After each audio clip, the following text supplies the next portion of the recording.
Bakit may usok na? Ano nangyayari? Paano nagkasunog? Ha?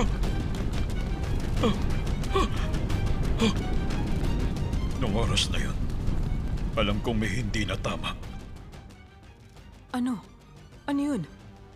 Kasi para bang may nagbago sa itsura ng lugar. Ano to? May nasusunog na hindi ko nakita nung una. Nakita ko yung Hanju Fashion logo sa harap ng cover. Parang isang ledger. Ganun yung itsura.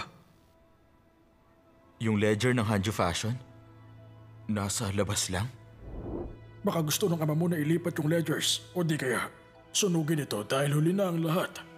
Hindi niya na nagawang makalabas sa sunog dahil sa ledgers. Kung nasa labas ang mga ledgers, bakit siya nasa loob? Siguro hindi siya makalabas.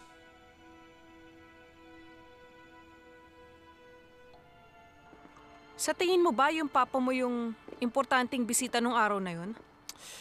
Pumunta siya ron ng unannounced. Kaya walang nakakaalam na nandun siya at namatay sa sunog. Yung sasakyan niya nakita sa garahe pagkatapos. At mukhang siya lang ang nag-drive sa sarili niya. Kung ganon, sino kaya sa tingin mo yung importanteng tao na dapat bibisita? Hindi ko sure. Noong panahong yon ang Hanju Fashion under pa ng Hanju Trade. Kaya baka uncle ko yon. Siya ang president ng Hanju Trade noon. Siya ang pinaka-nakinabang nung namatay ang daddy ko. Yung sasakyan ng papa mo, nakita sa garahe pagkatapos ng sunog? Oo.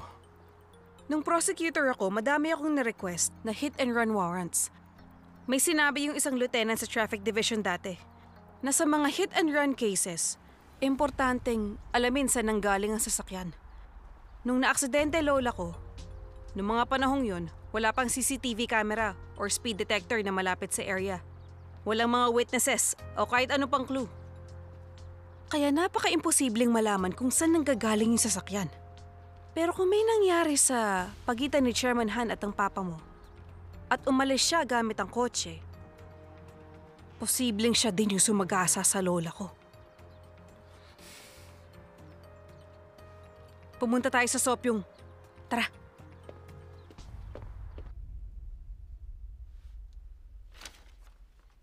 Grabe, ang gulo ng case files. Para na tong basura. Na-omit mostly ang mga interviews dito. Okay lang ba yun? Sa totoo lang, prosecutor nagde-decide ko anong pwedeng pumasok on record. Meron ba talagang VIP nung araw na yon? Ang sabi ng isang factory employee sa statement, walang schedule appointments o bisita nung araw na yun.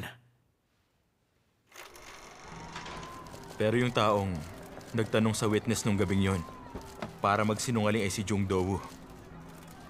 Siya yung driver ni Han Yong-sik nung panahong yon. Tama.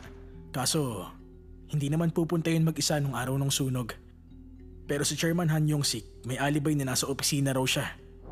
Pero baka naman nagsinungaling siya. May witness na nagsabi sa article noon na umalis siya ng late sa opisina at may narinig na pagtatalo. Nasa statement din yun ng prosecutor noon. Pero kinabukasan, binago niya ang statement. Nagkamali daw siya.